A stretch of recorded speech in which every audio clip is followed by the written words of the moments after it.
as gamers, we all have a list of video games that we absolutely love. But I'll bet you that some of those games on that list are probably ones that you've played through only once and never again for one reason or another. Maybe a game was so good that you'll feel that you'll never be able to recapture the emotional highs and lows from that sole playthrough. Or maybe it was such a slog that it simply can't be endured again. Or maybe the game is designed so that it can only be played just once. So on today's episode, we're going to talk about our own lists of one and done, next on Downloadable Content.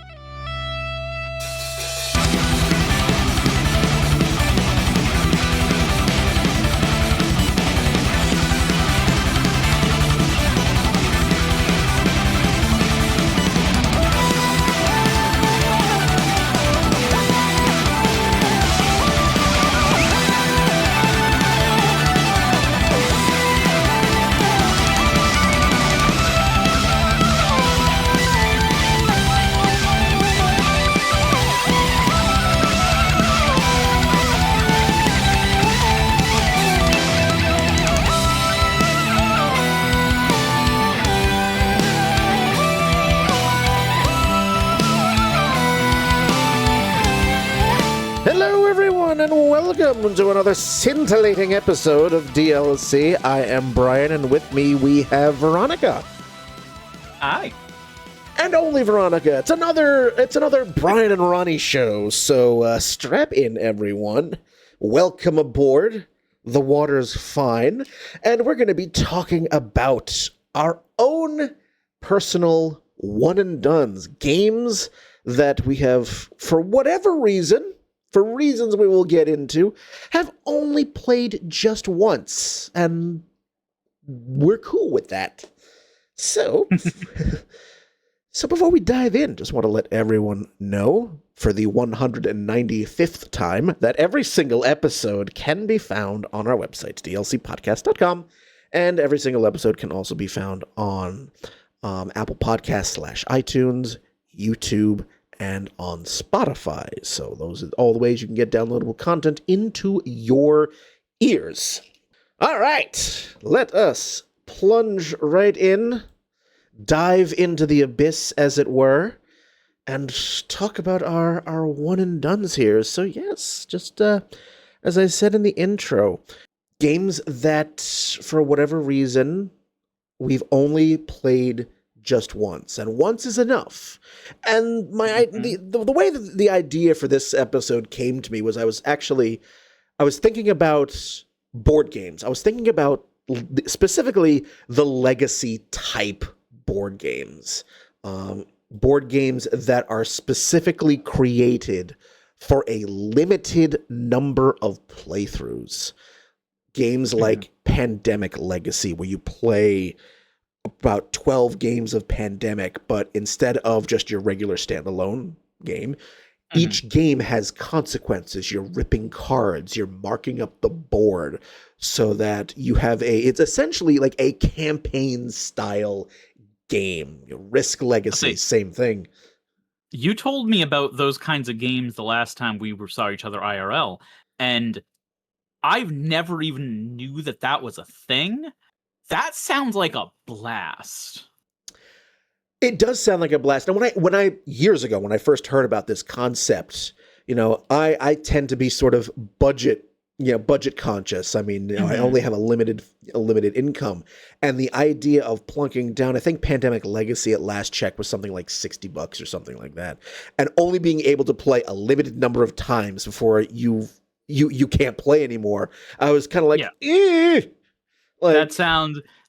Yeah, I would not think this was a blast 15 years ago.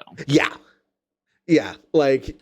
I'm at a different place in my life right now. And so Risk Legacy is another one.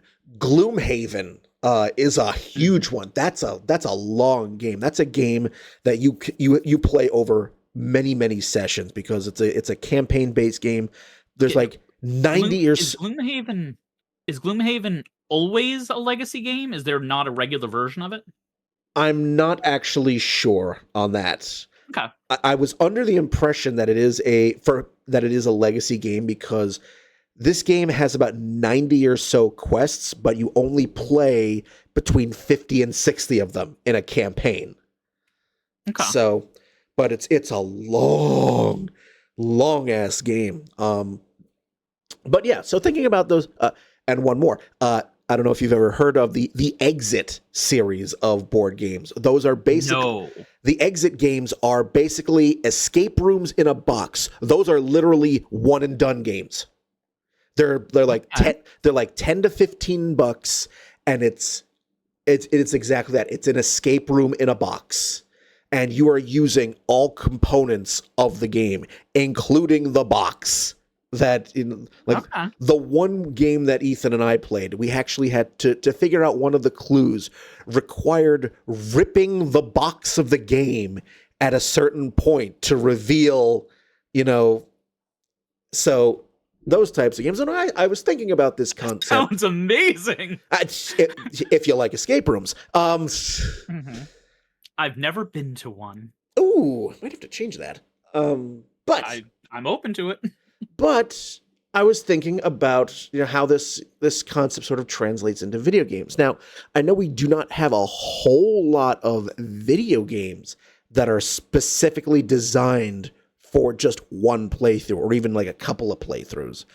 But we do have a lot of games that, for whatever reason, we play one time and then never again. For whatever reason. And so I figure we would spend this episode talking about our own sort of personal one-and-dones. I also reached out just before we started recording, a couple hours before we started recording, to my good friends over at Sprites and Dice. I reached out to their Discord, and I posed this same question to them. And I'll share some of those responses over the course of this episode. But I figure let's kick things off here. As I was thinking, there's one game we both thought of immediately. I mean, there's definitely a few. Before I jump to that one, when I was thinking about mulling over this episode, if someone were to ask me this question 5, 6, 7 years ago, I would have said most JRPGs I've played, because it was that's fair. For a long time, JRPGs, especially narrative heavy games, they like, it took me 15 years before I picked up Final Fantasy VII for the second time. Final Fantasy VIII, same thing. I just streamed that. And the last time I played that, I was in high school. So most RPGs would have been my answer then. But now we've got some different ones. More recently, go ahead. More recently, games like Undertale, to me, would fit that description. Battle Block Theater, in which you only have one save file. So when you brought this up to me, the first thing I did was start to brainstorm what counts for this. What are the categories? And I figured out 3 categories of games that broadly fit this. Games that try to prevent replayability, games with no replayability, or games you can't replay at all. Yep. And that's kind of how I categorize. I have different ones in each of those kinds of buckets. And that's a pretty, I would absolutely see that sort of criteria. The only ones that I would probably add to that are games that you can replay, that they don't really discourage replayability, but games in which they were so good or so bad, depending on your opinion, that you will never be able to recapture that first time joy again. Games you can replay but don't want to, for a variety of reasons. Yep. Yeah, that makes sense. I have 2 games right off the top of my head that fit in that category. Well, fire away. Final Fantasy Tactics Advance 2 and Dragon Quest 11. Advance 2 is a game that I hated. I put 180 hours into because I wasn't gonna let the fucking game beat me. Meanwhile, Dragon Quest 11, also an incredibly long game that I put so many hours into, that I absolutely enjoyed, but I'm never putting the time in to beat that game again. I haven't played the Tactics game, but Dragon Quest 11, I will absolutely agree with you 100% on. Dragon Quest as a whole, for me, are games that I have beaten all of the numbered games except for, which one was the online only one? Was it 10? Yeah, that sounds right. It was 10. But all of those games, with the exception of like the first 3, are so long. They're enjoyable. I've enjoyed almost every single one of those. Dragon Quest 2 can die in a fire, but I enjoyed the Dragon Quest games so much, but I will never play them again for the exact reason you just specified. I put 170 hours into that game. I just checked. I don't have 170 hours for that game again. I don't. I really enjoyed it when I played it, to a mixed degree. 11, I feel like kind of had three halves. That's correct. 3 halves is correct. Of that game, and I liked them each very differently. And one of them was 10 out of 10. One of them was like 8 to 9, and one of them was like 6. And I don't think I can get through the 6 to get to the others anymore. Yeah, I mean, Dragon Quest 11 is my favorite of the entire series. Why? 11 is my favorite, and I am like that. It was my first. That's what I'm going to be judging all the Dragon Quests on. I mean, that's fair. My first Dragon Quest was 8. And which, if I remember correctly, is widely regarded as the best one before 11 came out. Yeah, I mean, 8 was the first one after Square and Enix merged. Dragon Quest 8 brought the series to a wider audience, and it was my first, and it was just, I loved it so much, and that was kind of the standard that I judged all the rest on. Yeah, I mean, that's. We all have that game that is the standard that everything else hits. Yeah, for Deja, it's Final Fantasy VII. That's what all RPGs are judged off of for her. I mean, for a long time, that was, since Final Fantasy VII was my first of that, is my first JRPG period. Until 6 happened. Until I played 6, and the rest is history. But yeah. Just going back to your point, Dragon Quest 11, for me, such a great game, especially the ending of that game, the actual ending of that game. Yeah. That I was just like, you know what? I'm good. I do not need to play this game ever again. There are a lot of games that don't stick the landing. Dragon Quest 11 felt like it had 4 different endings, but when you got to the real, yeah, that's why it's 3 halves. It's 3 halves. Because that game should have been over a long time ago. But here's the thing: when you get to that actual ending, oh man, was that satisfying? Mm-hmm. And it stuck the landing. It absolutely stuck the landing, and I love the fact that the ending, because I've played the rest of the series, that ending was also extra special for me. I will not spoil it. But yeah, so that is definitely one example of a game that was it was that good, where it was like, I'm good. I don't have to do this again. I do not have to do this again. So that's one of them. Another game that sort of fits that description for me, that was just so good that I really don't need to play it again. I would put Mass Effect up there as well. I mean, that is a pretty controversial take, considering how many gamers foamed and frothed at the mouth at the ending of 3. But I see it though. Like I have personally not played Mass Effect, but everyone in my life has, and I've heard a hell of a lot about it. And I'll be honest, I don't think a lot of them would argue with you. It's amazing. It takes you on a ride. It gets you emotional in a way I haven't seen many of these guys get. But at the end of it, I feel like that was a ride that they had completed and they were done with. yeah. Now put it aside. Yeah, I mean, I do... And then Andromeda killed the series. And that's why I have never played Andromeda and have no intention to.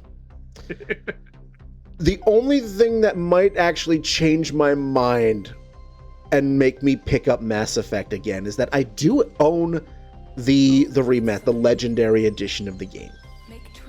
And that includes all of the DLC that was present in the original trilogy. All the stuff that I would have had to pay extra to get when the games originally were released on PS3 and Xbox 360. So now that I own the Legendary Edition and now have all of that DLC that I could not afford to purchase the first time, there is a part of me that goes, you know, you wanted to play all this DLC when the game originally came out, but you were a poor college student. You were a poor... But now you are no longer a poor college student. No, now I'm a poor state employee, so, you know, what's the difference, really? So... The difference is you're paying the student loans now.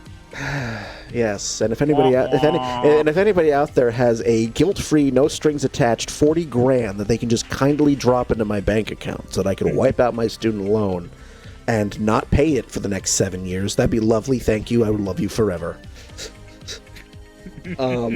But I digress.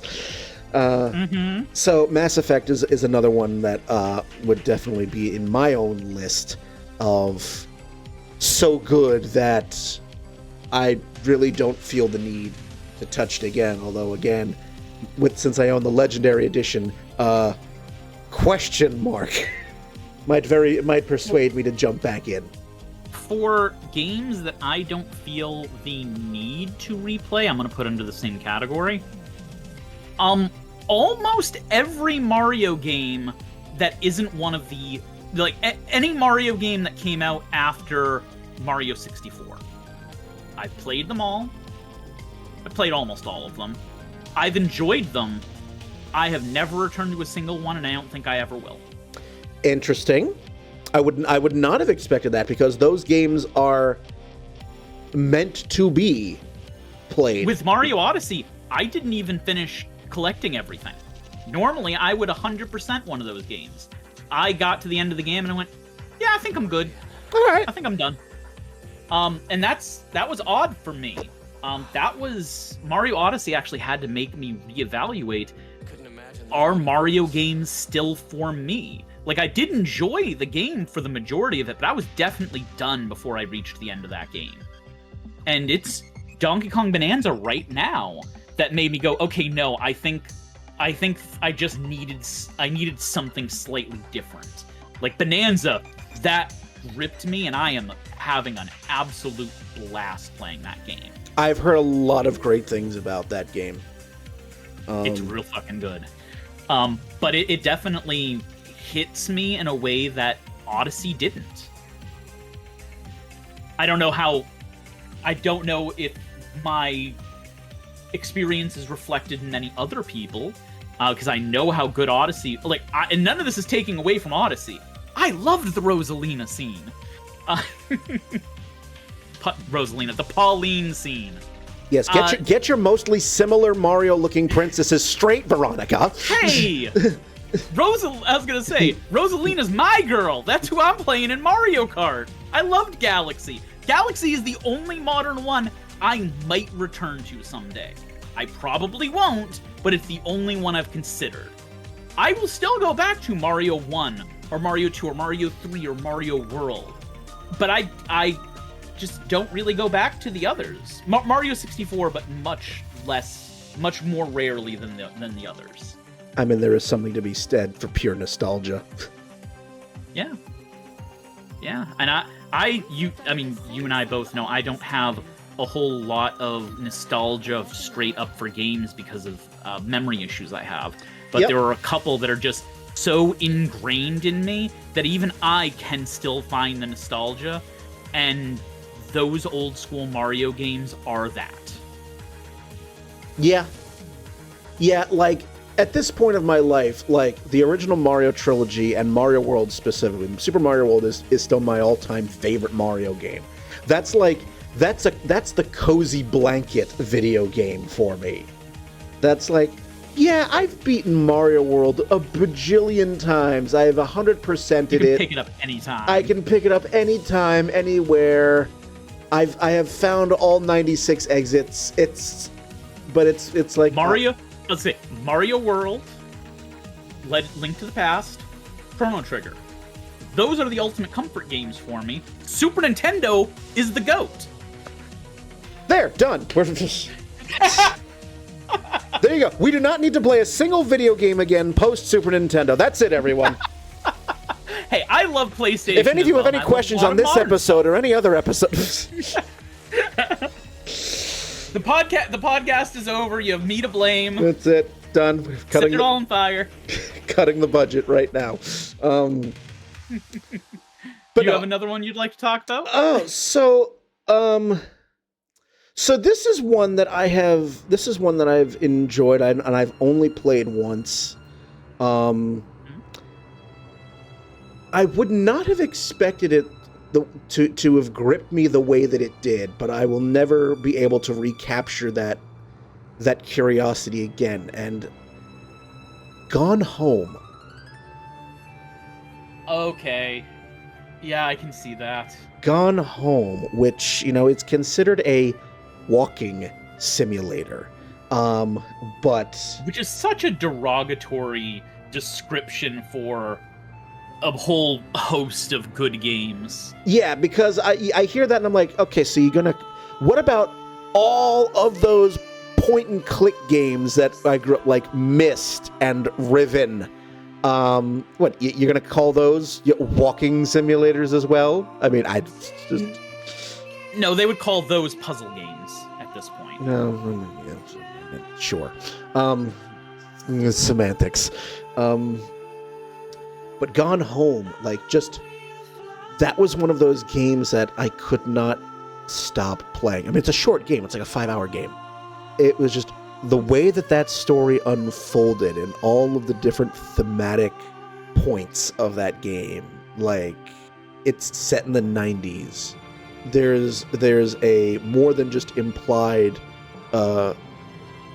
plot that deals with like the queer awakening of the character that you are playing as, or you're looking for. It's been such a long time since I've played it, and at the end of that game, I was actually very surprised. I was at how short it was, and it's like, what do you mean this game is done? What do you mean? Why are there credits? It's one of those. It is absolutely one of those games where it leaves you wanting more, so much more. Mm-hmm. But not all stories give you that nice, that nice bow at the end. So next, I mean, we can come back to this, but I want to bring up one of the other categories. Sure, go ahead. The completely arbitrary categories that I had put up. With games you can't replay. Because I feel like this is going to be a pretty simple one. I got it set up as games that require servers that have shut down. Like MMOs, multiplayer shooters, or mobile games. Things you can never play again. Okay, so we're not just talking about games that are specifically designed for... You're not talking specifically about games that are designed for just one playthrough or a couple of plays. You're talking about games that you just cannot play again, period. Yeah. If you want to play again, you can never play again. Another thing in this category, online games with living worlds, where the game's story progresses as the game goes, and you can never go back. Once the game has moved on, you will never be able to replay that section of the game again. You may be able to come back and replay the game, but it's going to be from where it currently is. You'll never be able to see any of that early stuff. Okay. The example I want to give here for a game where servers have shut down is a little story of a game I played, but it's not going to be about me playing the game. It's a game called Tabula Rasa. I have told this story on the podcast before. Do you remember it? I remember you talking about it at length several times. The Tabula Rasa story, I'll keep it short. I worked at Walmart for 17 years. I found a copy of Tabula Rasa almost a decade after it was shut down, because it was shut down in the first year. And they were still trying to sell it. Yep. They found it and they were trying to put it out, and I went, you absolutely cannot put that out on the floor for someone to buy. What do you mean? That game doesn't work anymore. That game's dead. The servers are gone. You're selling someone a drink coaster for $60. Our managers wouldn't budge. I had to talk to our district office to get them to mark down and to mark out the game and claims it out. They were going to try to sell that to people. You have met Walmart, correct? I mean, this is. Yes, I have met Walmart. Have you met Walmart? I mean, as we are both battle scarred Walmart former Walmart peons, they'll sell anything if it gets. And I was basically going, yeah. Do you know how angry someone's going to be if they end up buying that? Do you know how angry they're going to be? And you went almost all the way to the Supreme Court. Yes, absolutely. But no, I mean, like this, I don't know. I know you are not the biggest person for MMOs or mobile games, but I have several games that I remember fondly that I will never be able to return to. Just because they don't exist. Final Fantasy Record Keeper, I played it for many years. It does not exist anymore. For MMOs, the original City of Heroes. I could actually play this now, but I couldn't for a long time. There have been fan servers for a while, and they actually got the legal okay from the original company to exist. But most MMOs do not have that opportunity. They just don't exist anymore. And for the Living Worlds section that I talked about, I played Guild Wars 2. Guild Wars 2 has a continuous story that changes like every 6 months. And once one section is done, it continues progressing. New story happens, and you can never see the old stuff. Which that is pretty much the closest thing video games have to the exact scenario you were talking about with legacy games. A game that is still continuing, but it is fundamentally different in individual chunks. Every 6 months now it just continues, and you'll lose that forever if you didn't play it. Yeah, and that is one reason why I don't play mobile games. Because I know that sometimes I'll start a game, I'll put it down for a long time, and eventually, go back to it. And something like that, I just be like, nope, I'm just gonna, fuck this game, I'm done. Even Final Fantasy XIV has this in minor degrees. It's not really storyline based, but they've done a couple things where you will open up a new area of the game and it'll be destroyed, and you get to do actions that slowly build it up, and it's the entire community doing it. So from the beginning to the end, like, if you play afterwards, like, you're just going to come in and it's already going to be done. But I mean, that's pretty much, they don't link story to it for very obvious reasons. Unlike with Guild Wars 2, where that is part of the draw of the game, is that it's continuously evolving. Yes. I mean, tangentially related to that category are I have a game on my list that I have only played once. Not for lack of not because I would absolutely love to play this game again, but Mhm. it's the fact that it only exists on one system, and I do not own that system anymore. Oh no. What game? The game is Lost Odyssey. The game is Yeah. Lost Odyssey. It is an amazing, amazing JRPG that came out for the Xbox 360. It has been ported, you can get it as a digital download on some of the later Xbox systems, but my point being is that it only exists within the Xbox ecosystem. It is a console exclusive that still somehow remains a console exclusive. And despite what some of my friends may think, not everybody owns the Xbox.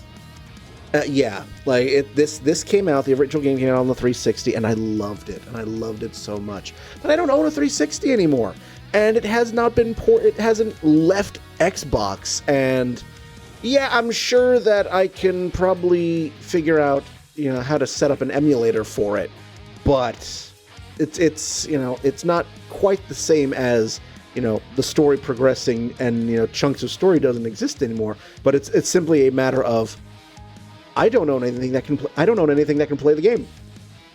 So, just so you know, I do not condone emulation, lawyers that may be listening. Xbox 360 emulation is incredibly hit or miss right now. Yes, it does exist, but it is basically on a game-by-game basis on whether it is even playable. Like, it is still, like, the early years at this point. Oh, yeah. Like, the disc-based emulation, or emulation of disc-based games, is so much trickier than your cartridge-based emulation. It's I mean, some and it's not even based on what year it is, because like PS1 was simple, and then you had slightly earlier. Saturn was ridiculously difficult to the point that even right now we still don't have perfect emulation of it. We've had some pretty big leaps in the last couple of years, but like we didn't have good emulation for 20 years. Mm-hmm. And so that's just one of those that's on my one and done list, simply from I would like to play this game again. By the way, we talked about this before. I do not have my copy anymore. I am sorry. I checked after we talked last time. Oh well. I mean, I have seen it in used video game stores. I can find it. I just I would just need a 360 to play it on, and I don't really want. And that's a little bit more expensive. Yeah, don't want to buy a console to play one game. So, and finding one that is not red ringed. That's also that. So. So I brought up a topic. You want to go to the next one? I do actually. So these are games that are on the one and done list for reasons of it'll never be the same again. Like, you can play these games again. There's nothing stopping you from replaying again. But the games were so good. The game was so good, or the way that the gameplay was so unique that you'll never be able to recapture that same sense of wonder and discovery again. And this is my category of games with no replayability, I'm pretty sure. Yeah, so the responses that I got from Sprites and Dice fall into this particular category, and there was actually some common ones. The most common. I can guess one. When you say it, I'm gonna point it out. The Outer Wilds. That was the first one. That's exactly right. The Outer Wilds, which I have never played. You can beat that. Like, no spoilers. You can beat that game in 5 minutes if you know what you have to do, because the whole game is the puzzle of figuring out what you have to do. Yes, that much I know. Like, you could beat it, because I think, if I remember correctly, the game the gameplay is over a course of loops. It's like time loops. And yes, it's my kind of game. it is. So, Although I've only ever beaten Majora's Mask once. But anyway. Majora's Mask, my least favorite game with that mechanic. But yeah, I've been told that the game takes place over a series of time loops, and if you know what you're doing, you can absolutely beat it in 5 minutes.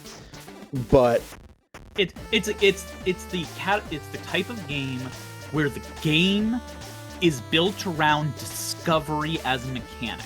It is built around, like, instead of RPGs, you have to level your character up. In this, it's all based on your knowledge. It's all based on your notes. It's based on what you personally as a human being take in. So once you have the answer, there's no game anymore. Like, yes. You could come back to Outer Wilds years later if you've forgotten enough, but until you've forgotten enough, there is no game anymore. Yeah, that's the exact point that was being presented from the Sprites and Dice Discord. Like, yeah, somebody was like, yeah, Outer Wilds is that game for me. I would love to have just Eternal Sunshine it out of my mind so that I could play it again. I mean, that's a real good choice for that. Like, that game is special, and this is one of those ones where I will go, that is a game that is so underrated. That game should have blown the fuck up, and I still don't really understand why it isn't more popular than it is. I have a theory as to that. Because Outer Worlds was released at the same time, and people yes. thought they were the same. Yes. Yep. Because for a good while, we had two games with very similar titles that came out right around the same time, Outer Worlds and Outer Wilds, and I was like, hey, well, which one? And Outer Worlds definitely overshadowed Outer Wilds. It most certainly did, but Outer Wilds is one that I do need to pick up and play. Which, no shade, I've heard Outer Worlds is very good. I did enjoy it. I did not play it. You did? I did. One of the main characters in that game is voiced by the amazing and wonderful Ashley Birch, and I love her. So that's a selling point. That is, yeah, I figured it would be. But a really good game. I enjoyed it. So, but yeah, Outer Wilds is on that list. Wyatt actually. I also think Sung Wong did voice in that. I'll have to look at that. He might have. I mean, he's in a lot of stuff. Yeah. So he's done a lot of stuff. He's done a lot of stuff. So a few people suggested Outer Wilds, including our good friend Wyatt. He also, and I've seen him play this, Subnautica. That is one of those games that I cannot watch for long. That's because that's in first person. That's one of those that I remember watching. I remember watching him stream it, and like half an hour in, I'd just be like, "Nope, I need Dramamine. This is gonna end badly if I watch too much more of this."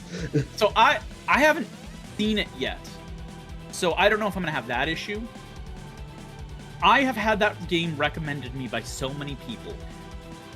One of my closest friends has basically begged me to play the game, and I'm going to. But this goes away from the podcast, but the fact that it's first person kills me.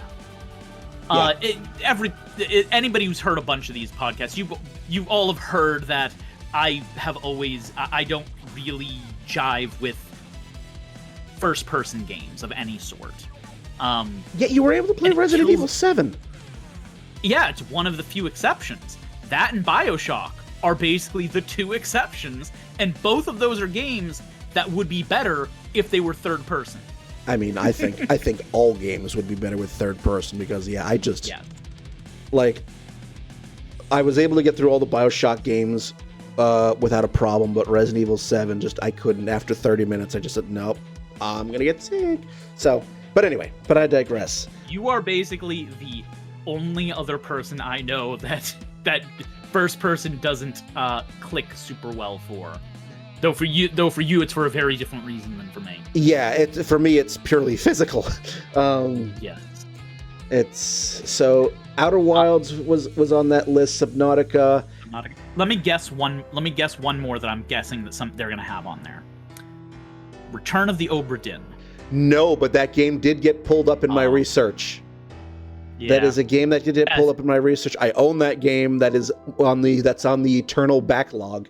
That's same for me. But I know enough about it to speak about it. Like it's another one where it's just like Outer Wilds. It's purely knowledge based. Once you know the answer, the game is over. And one other suggestion from Sprites and Dice, Undertale.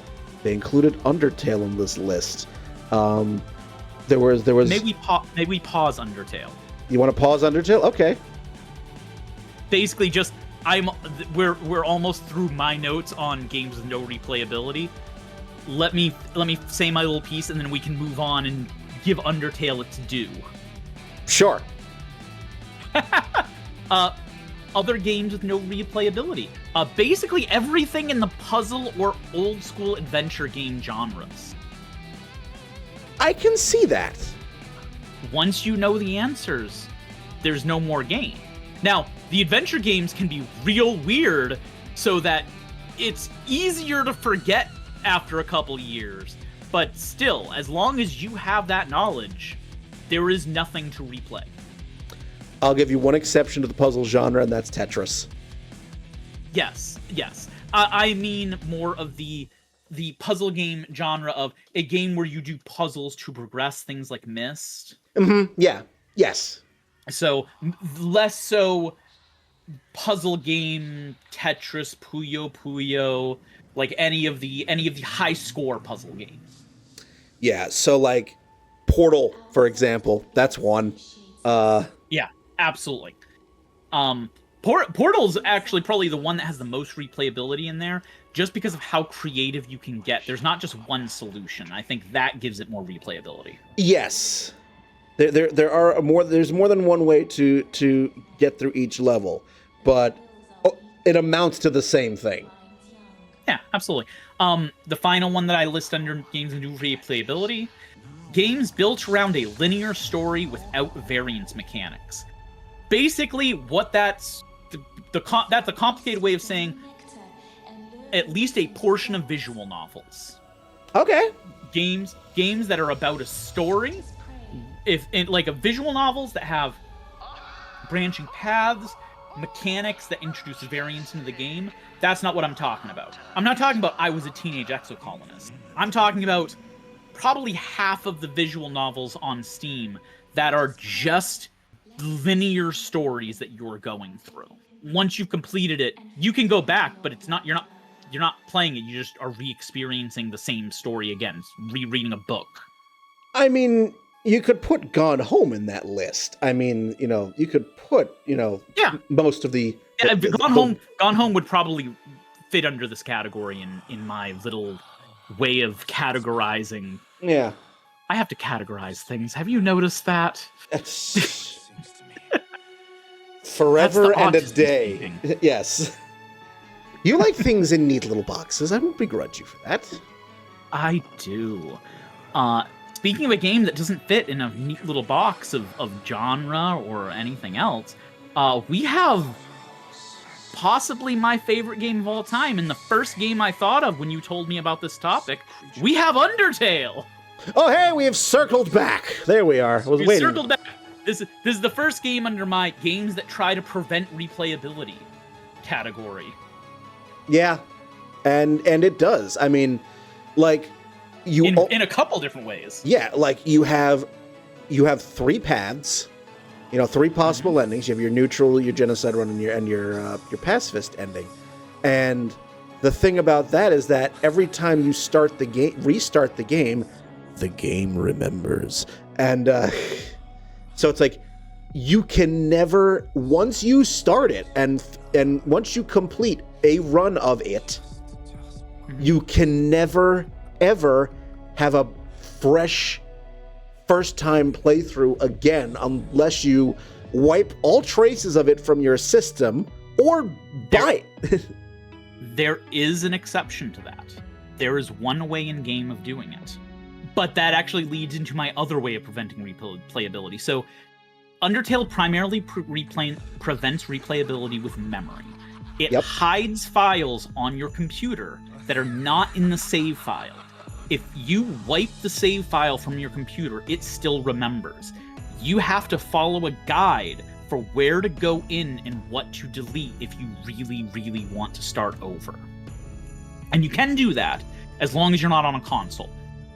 Right. Other than that, there is one way, with 2 exceptions, to get a clean playthrough. If you complete the true pacifist playthrough, at the end of it, you will be given the opportunity to wipe everything clean at the end, if you want to replay. Once you finish it, it'll kick you to the title screen, and if you try to go back in, you've played the game, right? Yeah. Flowey pops up at the end and begs you not to do it. He pops up and goes, You've made everyone happy. You've given everyone what they want. You can let them rest now. Let Frisk have their life. Don't take this away from them. But what do I know? If you do it, I'll never know. I won't remember this conversation. Maybe you've done this 100 times. Maybe you just keep coming back. All I can do is ask you to please let them live. Let them live their lives. The game guilts you into not restarting. The game is doing its best impression of a Jewish mother.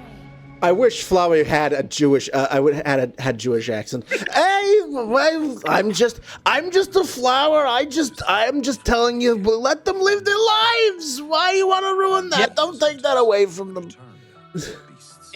I'm just a flower. What am I know? I said there were 2 exceptions to that. The other exception is if you've completed a genocide playthrough, you can never have a clean playthrough again. Even if you do a pacifist afterwards, it taints every playthrough you do after. It remembers it. Yeah, I've seen that. It remembers it. Oh, they're called the soul. If you do pacifist afterwards, it's called the soulless pacifist playthrough, and it fucks with your ending, and it will never go away. Once again, unless you dig into the files using a guide and delete very specific locations. But yeah, Undertale makes it really freaking hard to re-experience its playthrough, despite the fact that it's like I have never deleted any of my playthroughs. I don't have that in me. Instead, I just play it new on every new console I get. I was gonna say that's the other exception.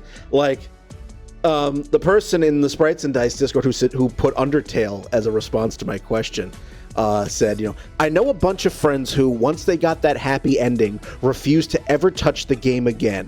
Yeah, they all live happily now. I don't want to mess with that. I have personally played through the game 4 different times on 2 different PCs, my Switch, and I forget what the 4th one was on. I'd have to look.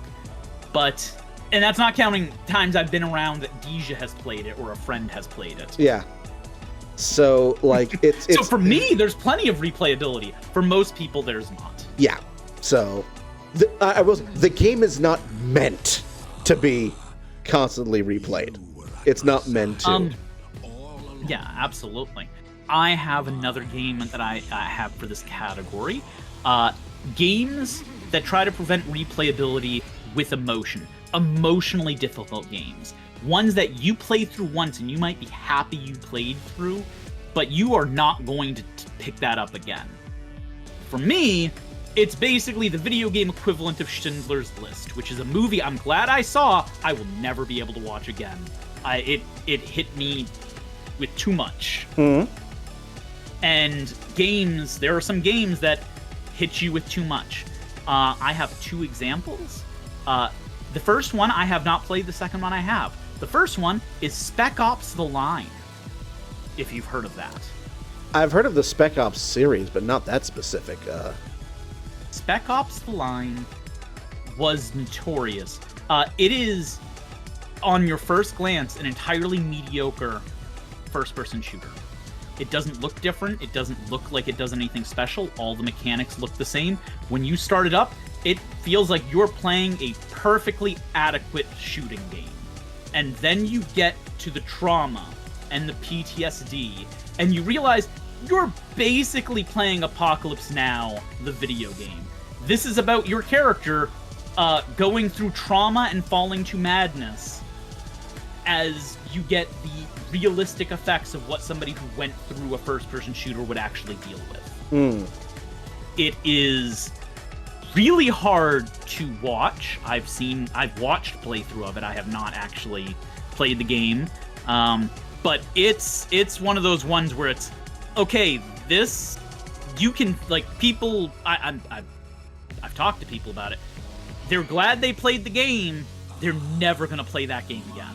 Plus, once you know what it is, like, there's a reason that it looks like it's nothing special from the very beginning, because it needs to take you unaware. It needs you to not realize what it's doing before it starts doing it.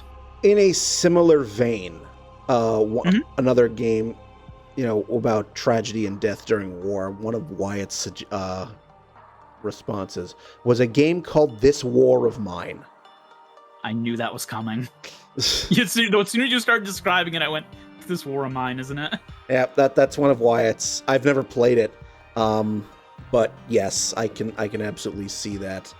I think another game that might fit your description. This is one I have been wanting to play for years, and for some reason the stars have never aligned.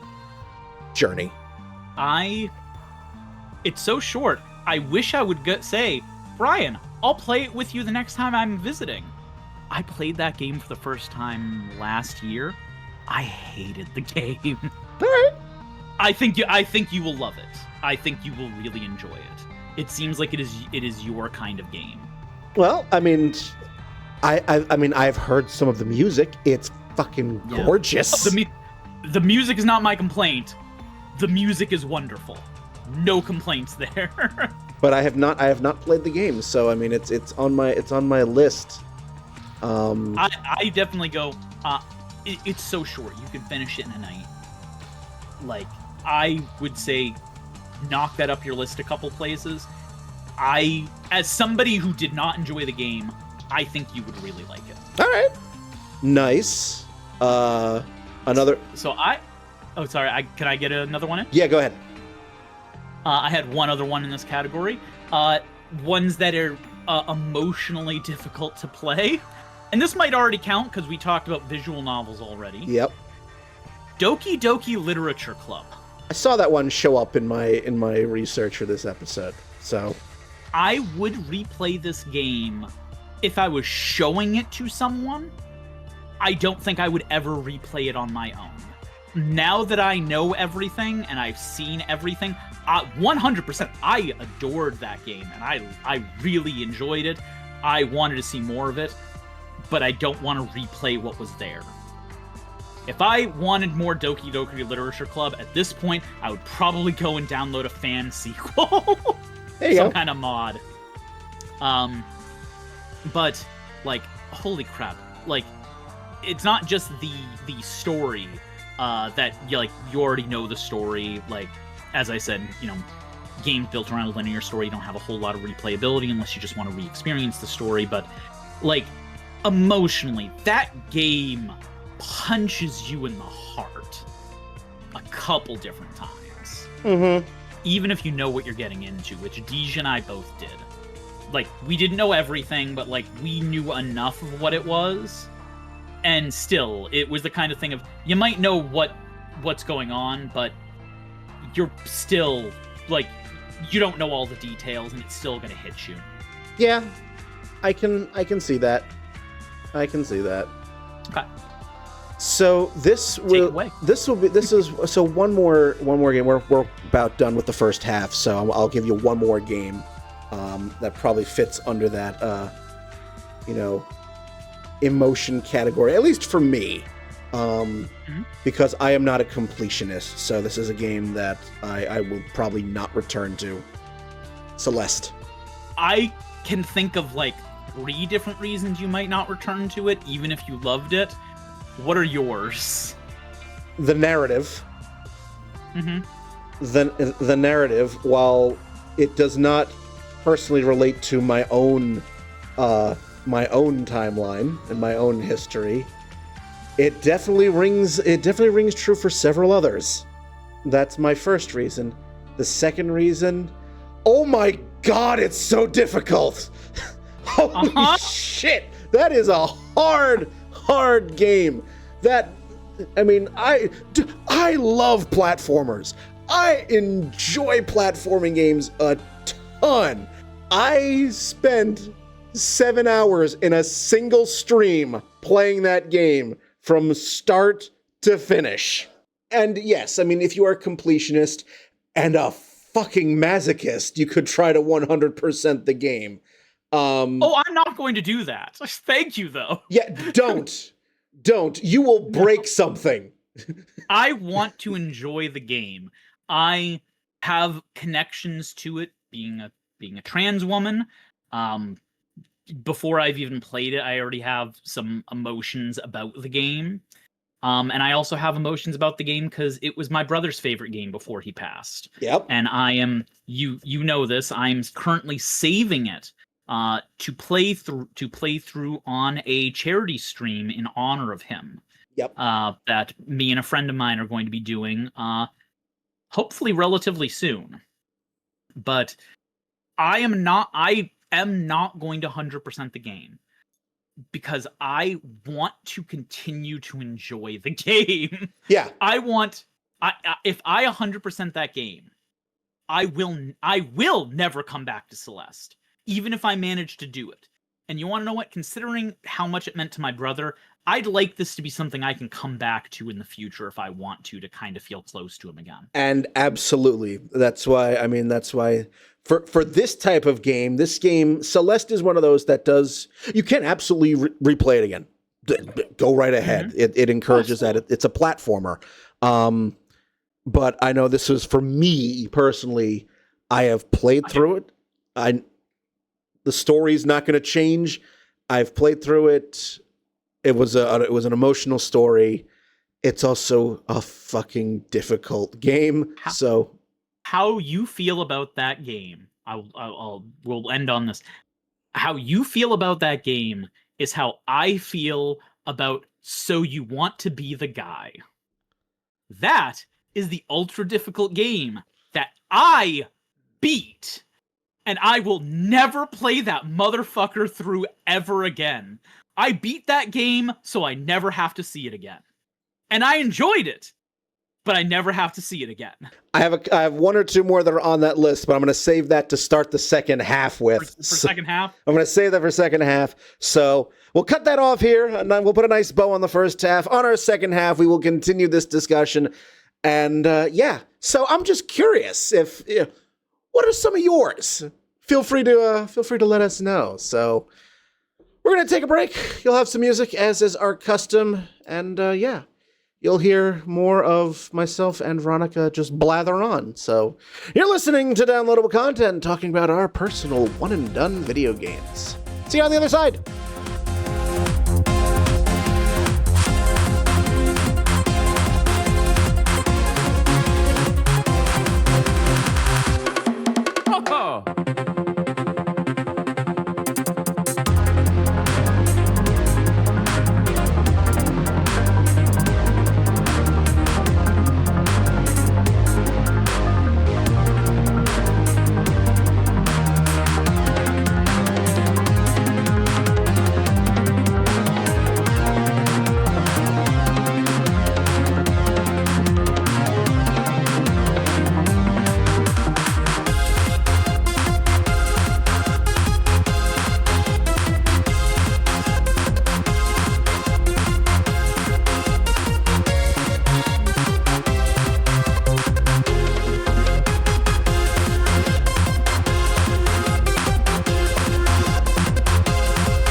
Welcome back to the second half of DLC, talking about our one and dones. We're all still here. We are not one and done. Otherwise, you just have silence. We're two in one. Yes, two. Yes, you get a whole second half. How about that? Just for you. And then you never touch the podcast again. Yeah, that's it. You're done. I'm done. This is how we announce the end of the podcast. I'm sorry. Yes. The problem is that logic deflates because this is the 195th episode. So you're right. I guess we might as well keep going. We might as well keep going. Let's now let's call the whole thing off. No. So you said you had some things you wanted to lead off with this time. So I said at the end of the first half, I do have another game or two that falls under the I'm playing this only once because it was so fucking hard. And for me, one that comes to my mind is the original XCOM, the first XCOM game.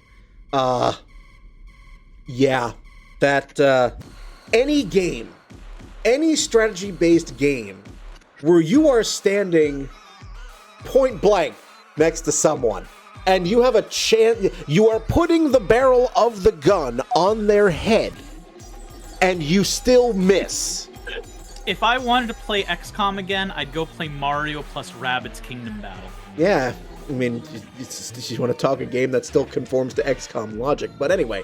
But yeah, so that was a game that I played through once, and I basically save-scummed the hell out of that game because it is so easy to get the shitty ending for that game. It is so easy to fail. And I just said, you know what? No, fuck you. I have one in the exact same vein as that. You did the perfect lead-in. It will go on. Don't mind if I do. Don't leave me hanging. Another game that has a ridiculous time limit and that you can point blank shoot at someone and still miss. I was playing through the original Fallout. Holy shit. Yeah. It was my first experience in the series. I like to start with the first game in a series when I'm playing through it because I like to see the evolution of the series. Yep. This might be the first time I would call that a mistake. And to which I would say, yeah, that was a mistake. This is part of a new category that I created during the break. When after talking, I had a little bit more time to think. Games that didn't age well. that I would never go back to because I'm never going to have the same experience as the first time. Except this is my first time playing it and I can already tell it didn't age well. Well, good. I'll add one to that list. Resident Evil 6, but that's just a pure dislike. I was about to say, are we just adding games that we don't like to this list? This second half is all rage. This second half this is just the games that infuriate us. Games that were one and done because they pissed us right the fuck off. We derived... I led with that in the first half. Tactics Advance 2. The you game did. I wouldn't allow to beat me. You did. I mean, you beat it out of spite. I mean, yes. Pure spite. Out of pure spite. And I think, Resident Evil 6 was one of mine. So was Xenogears. So was the original. So was Okay. Xenogears. Not a fan of it by the end? I mean, if you're talking about a 5-hour interactive movie with narration interspersed with As opposed to their later games where they were allowed to make longer movies. Yes, when you had with 50-minute long cutscenes that you had to slog through and you couldn't, and you know. We're gonna anger so many people listening. That's what you're here for. DLCpodcast.com. Click the feedback. But anyway, for another game from me. Oh, you go ahead. Finish what you were saying about that. But no, it's just, XCOM was a game that I did enjoy. But again, another one of those, the sheer difficulty of that game. No, I ain't doing that again. For another game under this games that didn't age well category, I'm just gonna straight up piss some people off. So for the podcast, I was gonna play a game because I was gonna be the fresh voice that hadn't played the game during the anniversary episode, and I was gonna play it for the first time and just let them know what I thought. Okay. And I had to drop out of the podcast because I played it and I got through the beginning of the game and went, wow, I can't play this anymore. This is just bad. The game is Metal Gear Solid, and I am so sorry to every one of you that wants to stab me right now. Send your flaming bags of feces to. And that's the worst part, because this isn't just like, oh, this is a game I dropped because I wasn't enjoying it. I made an obligation. I said I was going to be on that podcast, and I know it wasn't an issue I wasn't, but I did feel bad. I legitimately put in the effort to play the game, and I just did not enjoy it at all. And I'm hoping that if I'd played it at the time, I would have, and that it's just that I've played better games and of a similar basis since then. That it's just the aging that got to it, for me. Yeah, so for you, Metal Gear Solid wasn't one and done. It was like 5% and done. Oh no, it was not. It was I'm not coming back to that. Here's one that is one and done though. Sonic the Hedgehog 1. Oh. Okay, we're going back to 1991 to this one. So yeah, I love Sonic the Hedgehog. I adore him in his 2D games. I adore him in his 3D games. I adore all of his little friends, or I like it when he's alone. I do not like them, Sam. I do not like green eggs and ham. But there is not a single interesting thing that Sonic 1 does that is not iterated on better in every other game in the series. No matter what reason you would want to go back to Sonic 1, there's always a better one to go back to for that same reason. I will never play Sonic 1 again, because if I want to play that, I'll play Sonic 2, or I'll play Sonic CD, or I'll play Sonic and Knuckles, or I'll go play Sonic Mania. Like, Sonic 1 is the worst 2D game of the series, as you hope it would be, because the first game you would hope they would get better over time, and did. But they got so much better so quickly that it makes Sonic 1 basically irrelevant outside of its importance in creating the series. But it itself doesn't do anything that makes you want to look back on it. I will say, I mean, yes, Sonic 1 is... And it's obviously a game you've played. Do you concur, or do you want to push back a little bit?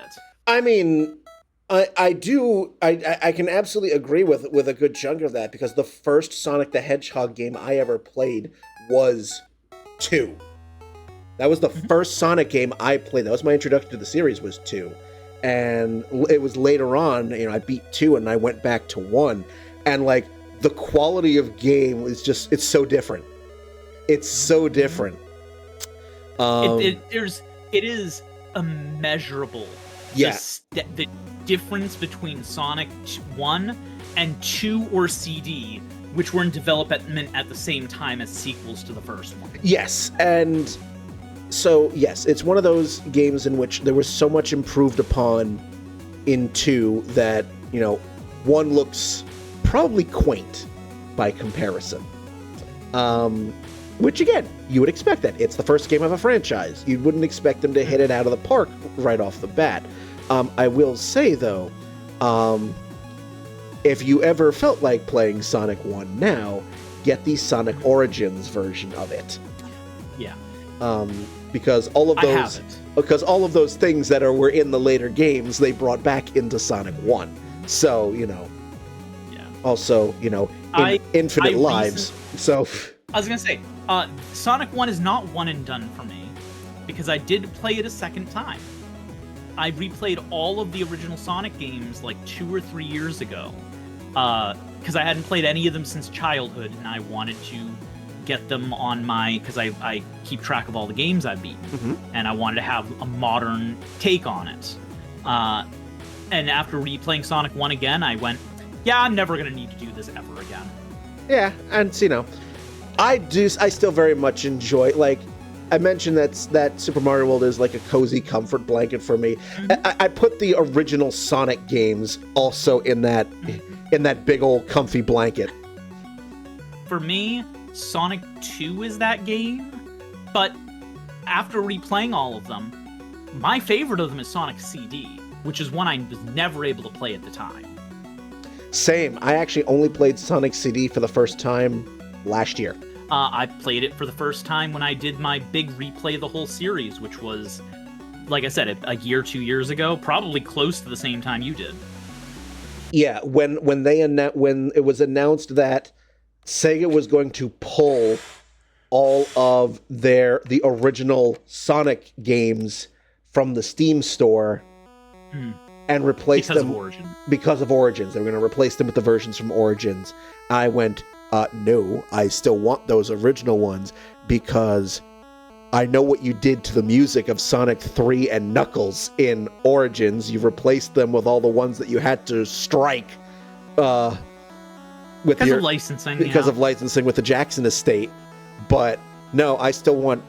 I wanted to make sure I had an original port, I guess, for lack of a better, the original port of Sonic CD before the Origins version became the only one you could purchase.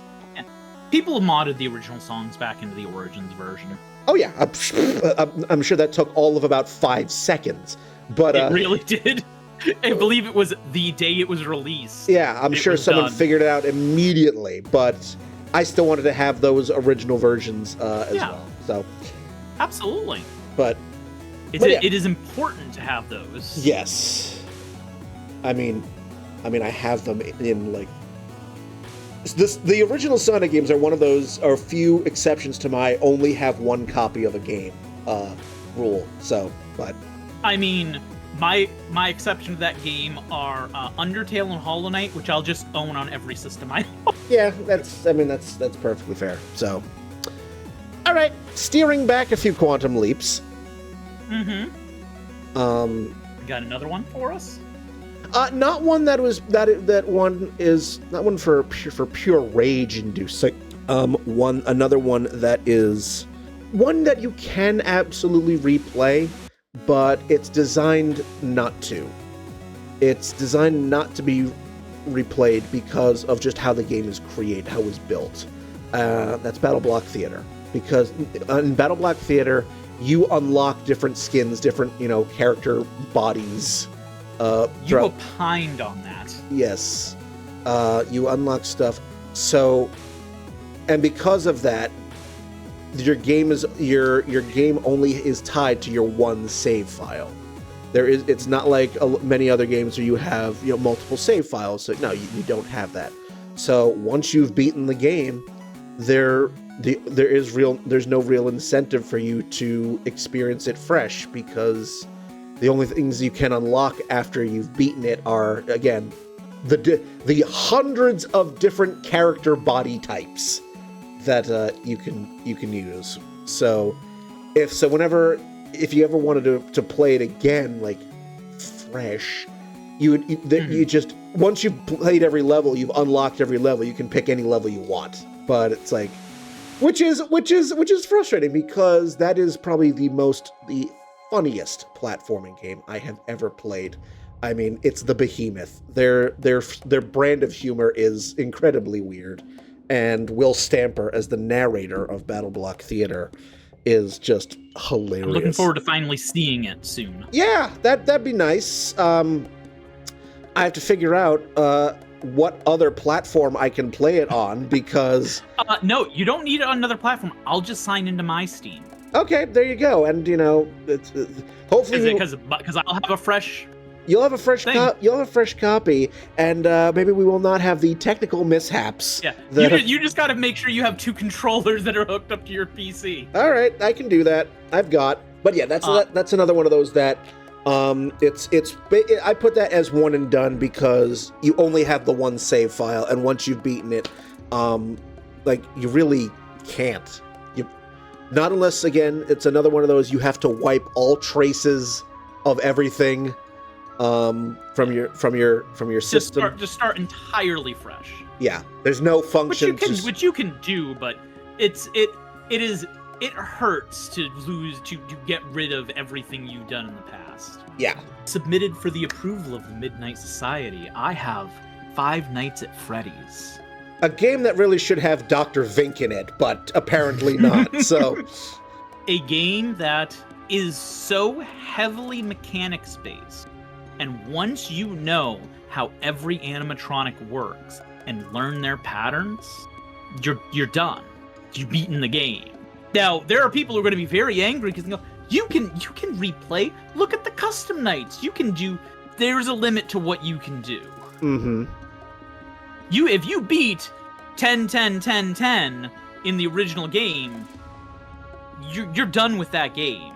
And you know that game well enough, you will not be able to come back to it. And that, as you go farther on, yes, there's a very good chance you're never going to be able to fully defeat later games in the franchise, like Ultimate Custom Night, where you have 50 different animatronics that you can, increase to whatever level of difficulty you want. But for earlier games, Five Nights at Freddy's 1, Five Nights at Freddy's 2, I'm never going back to Five Nights at Freddy's 1 because I already know how to beat it. I still remember how to beat it. I wouldn't need to refigure out how the mechanics work, how the animatronics work. It is once again, going into the previous categories, it is a game with no replayability, at least in this case for me, because it's based on your personal knowledge. Once you know the mechanics, there's no game anymore. It's just execution. Yeah. And at least with the first game, the execution is easy enough that the regular gameplay you can play through without an issue, and doing 10 10 10 10 mode, at that point you're just dealing with RNG more than anything else that it allows you to win. Now I've never played Five Nights at Freddy's, but it sounds in a similar vein to sort of like the puzzle game. Once you have figured out the answer, basically, that's it. And I'm sorry, I'm like, that doesn't sound right. It's 420 mode, not 410. Okay. 2020 2020. Okay. Not 10 10 10 10. It's been a while since I've played it. Can you tell? I mean, I'm not going to judge you. Somebody else might, but I won't. So, do you have another one for the class? This is a game that's been recommended to me because of, again, we're going another one of the Sprites and Dice recommendations.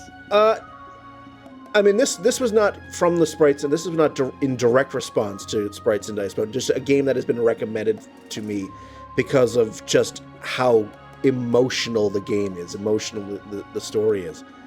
It's an indie game. It's called Spiritfarer. Oh, that's not what I thought you were going to say. Okay, I can see that. It's about, on its face, ferrying people to the afterlife. It's gorgeous. It's a beautiful game. I've seen bits of it. And it sounds like it'd be right up my alley. I might even own it.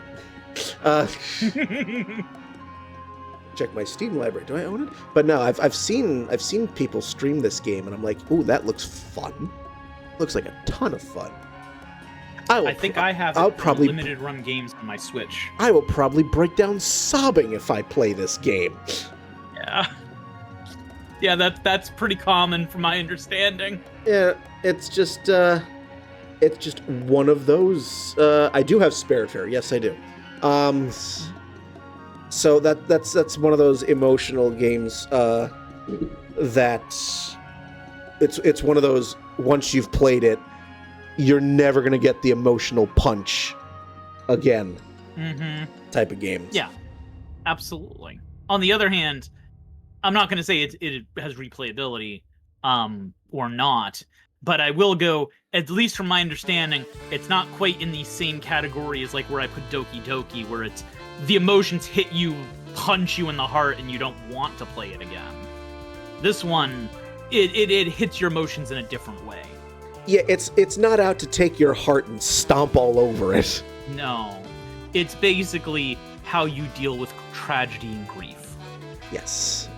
Do you have one to bounce? Because I've got another one. Oh, I got a couple, but I'm gonna bring up one that it's not on my list. I have no notes, but the way you talked about that made me go, okay, there is a game, and it's not even a game I would never replay. It's a game I would play if I had a fresh person that had never seen it and I wanted to show it to them. I would play it with them, but I don't think I could ever replay it on my own, because I would never be able to match that first experience. I would never be able to feel the way I felt the first time that me and my wife played it, and that is Life is Strange. Ooh! That game, its first playthrough, its first experience was sublime. Holy crap, I loved that game. And it took you on a ride. And I'm not saying I couldn't enjoy it, even though now I know the twist, I know what's going on. I'm not saying I couldn't enjoy it, but I would never, ever be able to capture the magic in that first experience. I feel like going back to it would be a letdown, because I couldn't capture that lightning in a bottle again. I think I could if I was showing it to somebody who'd never played it before. If I had a friend, if I had a roommate that had never played the game, I think I could get some of that back showing it to them, seeing their experience. But I don't think I could ever capture that myself again. Okay, that's I've seen bits of that game, but I've heard that it is a pretty emotionally invested plot. It really is. I can't say this for certain without looking through my list and just doing some introspection, but it might be the most emotional I've gotten about a video game, the most emotionally invested I've gotten in a piece of interactive media. And that's saying something, given how much you play. It really is. Given how many games you've played, yeah, that's saying something. Shifting away from games that you only play once because of just the emotional component of it. I have one that I played through. I played through it just once. I sank hundreds of hours into it, and I'm probably not going to pick it up again, because by the end of it, it just let me it felt just very satisfying in a very sort of job well done sort of way. Skyrim. Yeah, I was wondering if we were going to get to one of those massive games. Like, the Elder Scrolls Skyrim is... It was the first true open world game I had ever played. I had never played an Elder Scrolls game prior to this. Open world, just an open world game, a true open world game such as Skyrim, where once you've done the introduction quest, you can literally do anything. Once you get past the intro, it's like, okay, enjoy. It was unlike any other game I've ever played, because most other games, like, okay, no, you've done the intro, but, now you have to go here. I mean, you might be able to wander a little bit, but no, you have to go here. No, Skyrim is one of those, okay, you've done the introductory quest, the whole world is yours. Go. It's like, okay, if you want to advance the main story, go here. But you do not ever have to go here if you don't want to. And I had never played a video game before that had given me that type of freedom. Again, like, what do you mean I can do anything? No, you can literally do anything in the game. You could spend hundreds of hours doing nothing but side quests and never even touch the main story. You could go through and play the 2 expansions and never touch the main story. And so it was just like my own personal solo campaign. I created a character and just enjoyed. And I know that there are probably still a whole bunch of quests that in that game that I have not done. But after I did many, many side quests and got through the main quest, I was just like, all right, I am satisfied. This was a wonderful, wonderful adventure, and I'm ready to leave it behind. I have been lucky. I don't play a lot of the giant open world games, but the few that I have played have been things like Horizon Zero Dawn and Forbidden West, or Final Fantasy VII Rebirth. Things where they are so good that it being massive doesn't hurt its replayability for me, but I can absolutely see how somebody could finish playing one of those and go, well, I have dropped this many hours into this game, I really enjoyed it, and now it's done. Now it's done and I can put this aside and I never need to look at it again. And that was important, I'm glad I did it, and I am done. That sounds similar to your experience? Yeah, I mean, for something like the Final Fantasy VII remakes, I know you're not playing them until the trilogy. Not until it's done. But like even Horizon, for as massive as that world is, there is still an element of linearity to it. There are certain things that you cannot access until you have done X, until you have gotten to a certain point in the main storyline. There is no such restriction in Skyrim. There is no such.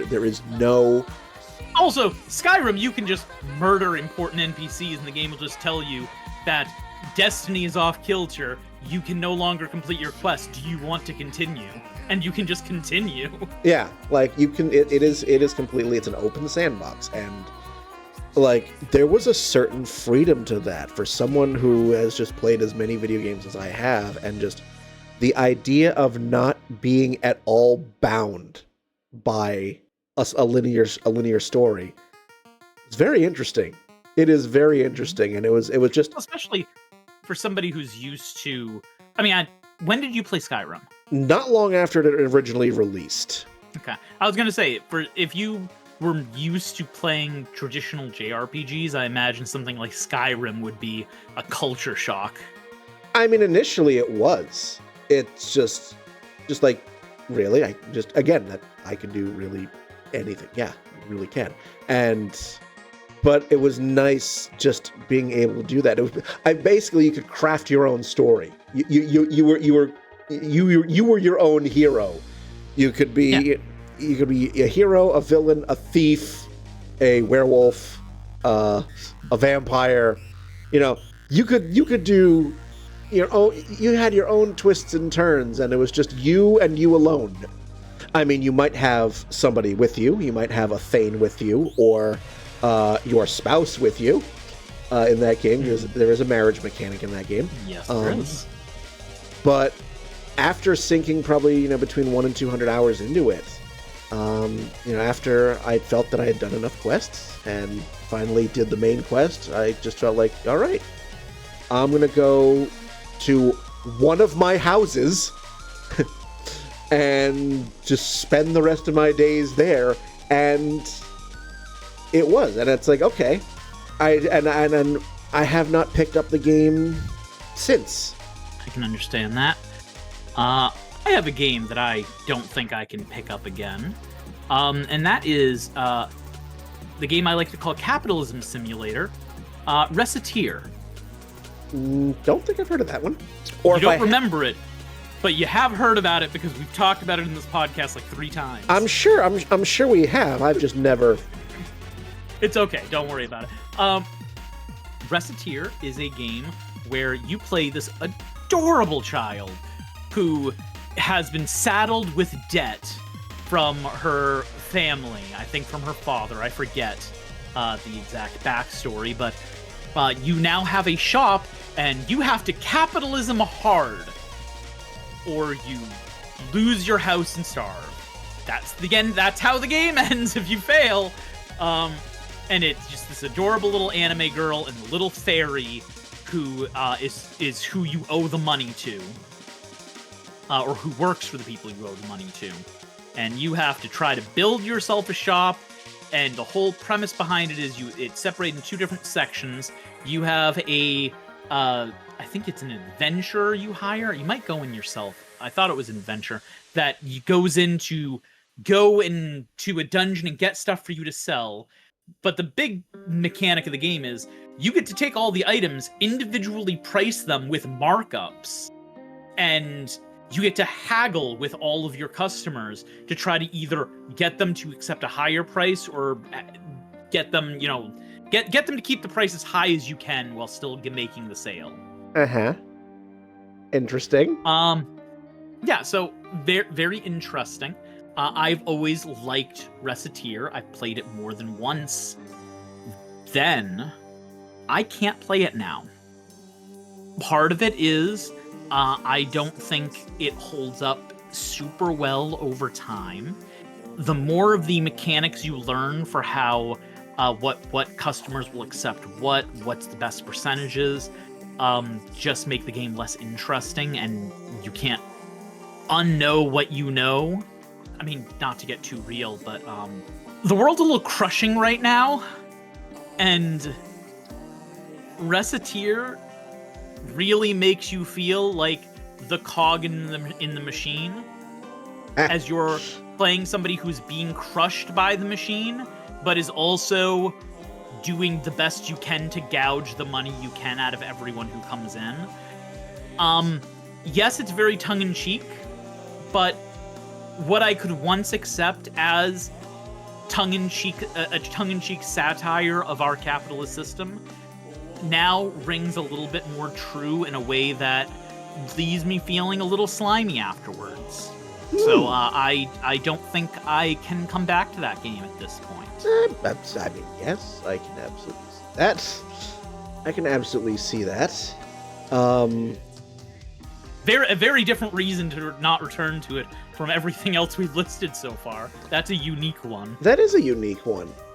There is a game that it's another RPG that I've only played just once, and I've only played it once because I was not a fan of the ending of the game.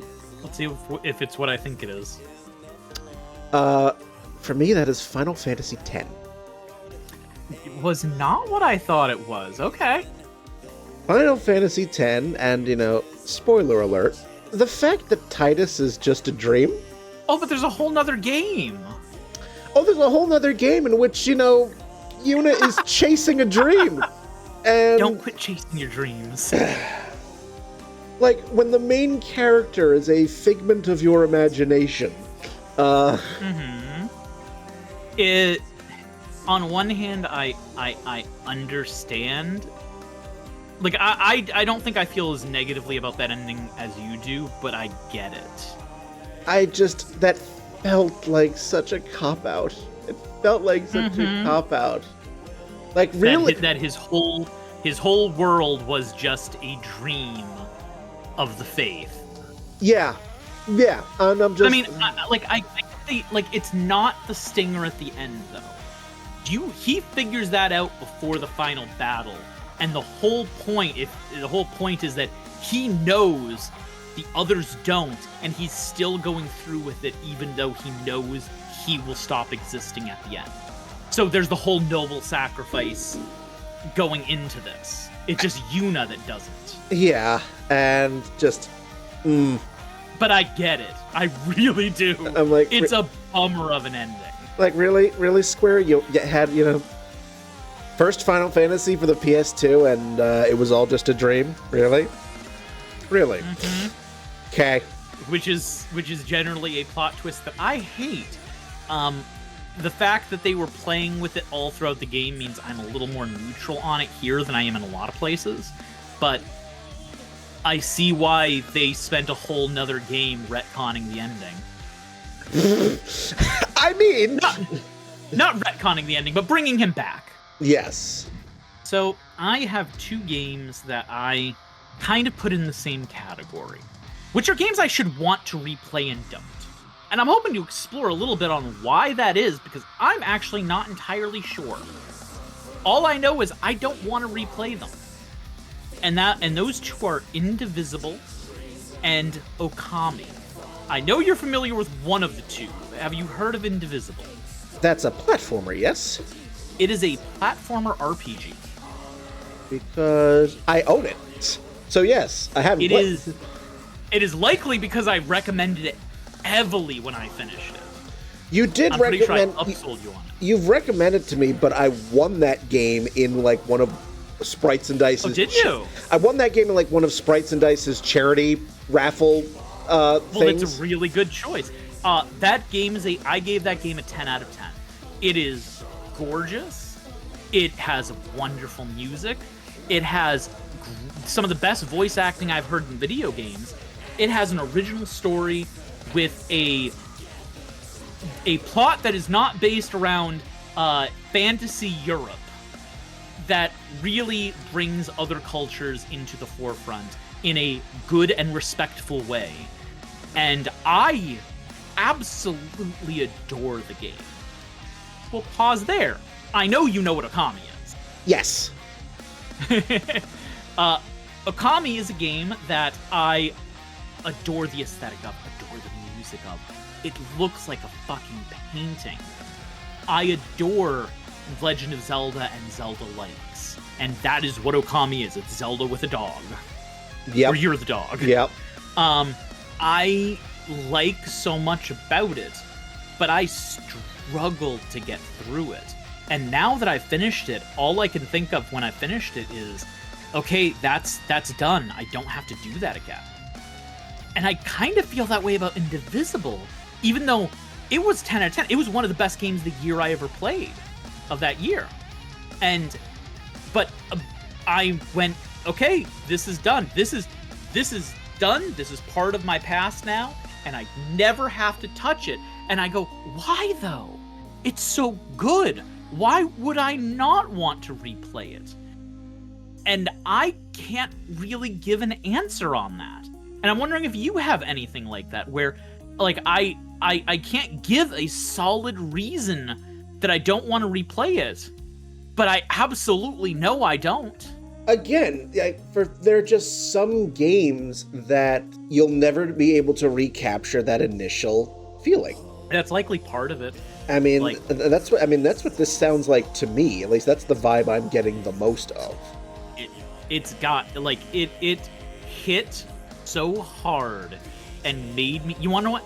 It hit so hard and made me feel so much. I think I kind of feel a little bit the way I do about Life is Strange of, it hit my emotions in such a way that I'm not going to be able to feel the same way about it a second time. I can't. Because I know it all. I know what's going to happen. I know the character arcs. I know who the characters are. I've experienced these things. It's not that it wouldn't affect me at all. I'm not a monster. But... but... I definitely don't I definitely am not going to be able to have that same reaction. And you wanna know what? I think what this comes down to is, it's okay to enjoy something once and have something special there, have a really good time, and just go, and now I can move on. Not everything has to be forever. Not every game you play, no matter how good, has to be something you want to go back and play again. sometimes you have to be willing to have an experience and let that experience be part of your past and be okay with that rather than try to hold on to it. Yeah, I mean, that's true. That's true. That's true. I'm getting a little philosophical here. I mean, that's true not just for games, but also in life. Sometimes they just need to experience something just once and be good with it.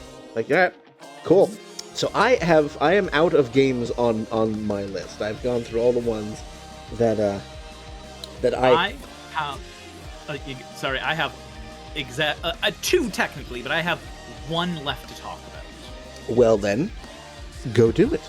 And this is not truly fair, because we can just list games we didn't enjoy that we never intend to play through again, but these two are a little special. I Am Setsuna and Lost Sphere. I have played the first, not the second, because I got my hand bitten once. Yeah, so did I. But my thought process was, I Am Setsuna did certain things incredibly well and dropped the ball entirely on other things. And I went, they know what they did wrong. Their next game, if they can just keep the standards up on those things they did well, and then just fix the stuff they dropped the ball on, will be great. And they did do that. In the second game, they fixed all of the complaints I had about the first game, but dropped the ball on everything the first game did well. So both of them are equally bad, but for entirely different reasons. The way I put it after playing Lost Sphere is, if you took these two games and combined them together, you could make one masterpiece. Or you could make one 1 out of 10 game, depending on what parts you combine. I wanted to like them so bad. I wanted some new, pretty, prominent indie RPGs, or pseudo-indie RPGs. And I got burned so bad with both of them. And as much as there are things I am fond of from both of them that I would love to see again, I'm never going to replay those games. The good is not worth the bad. Does that make sense? Yeah. I mean, you played the first one. Does any of this jive for you? Like you were, yeah. Like the phrase "fool me once, shame on you; fool me twice, shame on me." I got fooled once. I was not going to. I was not going to reward the developer a second time. I was willing to give them 2 chances. You fool! They got one. They got one chance, and then do they learn from their mistake, or do they double down? And they did neither. Instead, they just inverted the origin of the first game. Yep.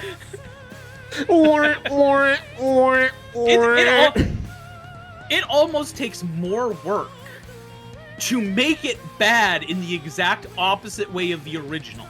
Because they can't just copy their work. No. They gotta put in new work. New bad work. And remember, children, leveraging existing assets is not plagiarism. Not if you own it. Not if you own it. Actually, no, I actually do have one more game that just sprang to mind, because I want to end this on something on a little bit of a positive note. I was about to say, there's one you mentioned to me you haven't said yet. I forget what it was, though. One Shot? Oh, One Shot. I mean, yes. That's right. You mentioned that was one you were gonna talk I mentioned it over the break and forgot to actually bring it up here. But I mean, I haven't. They can't hear our break conversation. No, they can't. They do not have access to secret chat. I also don't record the break. So, I mean, I haven't played One Shot. I own it. I think it was gifted to me, but I think that's another one of those games that is specifically designed, as the name implies, to only be played once. I think you got that from Sprites and Dice, did you not? I may have. That may have been. I think I was part of the same giveaway, and you were the one who won it. That's entirely possible. I just know that it was a gift. But the one remaining game that I wanted to talk about, the one that I have played it, but this I put up in the same sort of category, the question mark, because I might return to it. to refamiliarize myself with it. Transistor. I fundamentally disagree with you because I will replay this game. I will replay this game multiple times in my lifetime because I adore this game so much. On the other hand, I fully understand why you would go, I can only experience this once. I really do. It's an amazing game. It's an amazing game. And it is it's definitely an emotional game. I mean, that whole game is so tragic. That whole story is so tragic, and it is so beautiful. And like, I have played Bastion multiple times.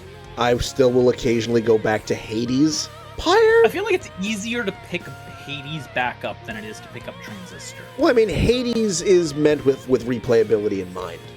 Hades is, I mean, Hades is a roguelite. It's, you're meant to die and die often. But Transistor was just so hauntingly beautiful. It's not my favorite game of all time. It was on my list, but it is probably the most beautiful game I've ever played. I mean, that is definitely one of the prettiest games I've ever played. That's probably in my top 10. Yeah. But again, I put that as a question mark because I might return to it. I might return to it, but I remember playing it the first time and just being so moved by the story that I don't know. I mean, it might be. I mean, just take a look at when I played it. When did I? So I last played this game 11 years ago. Let me take a look at mine. So that was when I beat it. It was July 2014, and it might. It's one of those question mark games for me. So you played it when in 2014? July 2014 was when I beat it.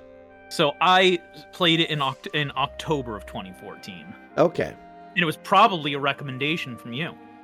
Oh, almost certainly. I mean, it's a super giant game, and it was just, but it's so gorgeous that it's, I mean, it has been long enough now where I might decide at some point in the not too distant future. 11 years later, you might be able to re-experience it again. I might. For the very first time. Yes. Yes. Like a virgin again. I don't know if I want to be a virgin again. It was... It's very awkward the first time. Very awkward the first time, especially on a college bunk bed at just... No. So, I do feel the need to bring something up, since we brought them up 5 or so times. Shout out to Sprites and Dice, a video game website run by a friend of ours with writers that are several other friends of ours who gave us quite a bit of input for games to talk about in this episode, as well as gifting us games that we talked about in this episode. Yeah, I mean, it was just an offhanded a question that I had put to the group. I was just curious, so it was very nice to get some of their thoughts. So yeah, so if that sounds interesting to any of you guys, they talk about video games, they talk about board games, they talk about gaming of all kinds. They are good people. If you enjoy this podcast, you would probably enjoy their work as well. Check them out. Yep, it's Sprites and Dice. Yeah. Yes. Spritesanddice.com. Yep, and they're currently, although by the time this episode gets posted, they'll be long over. They're doing their Finish the Damn Game month, their annual Finish the Damn Game up promotion. So, which I think is such a good idea. I just wish that it didn't happen right when Silksong released, because I'm not going to be able to participate. Uh-huh. Yeah. Because I'm not putting that game off. Yeah, no. It's only been 6.5 years. What's another month? But no. I might do my own Finish the Damn Game month next month once Silksong is over with. Yeah, and also one last point for Sprites and Dice. They also are on Twitch. They do stream, I think weekly. They do a weekly stream. That's all I had. I am more than I have completed my list and more. All right, congratulations. A winner is you. If any of you out there have any thoughts or opinions of your own on this episode or any other episode of downloadable content, you can go onto the website, dlcpodcast.com, click the feedback button, give us your thoughts, or you can give us ideas for future episodes. What do you want us to talk about? Maybe you want to be in on an episode. Every so often, I update the website with upcoming recordings, so be sure to check them out. Also, every episode can be found on Apple Podcasts /iTunes, on YouTube, and also Spotify. So all the different ways there to get DLC into your ears, as I said at the top of the show. So, all it remains for me to do is to thank Ronnie, and Ronnie for being on this episode with me. And on that fun note, I'm Brian. Have a good one, everybody.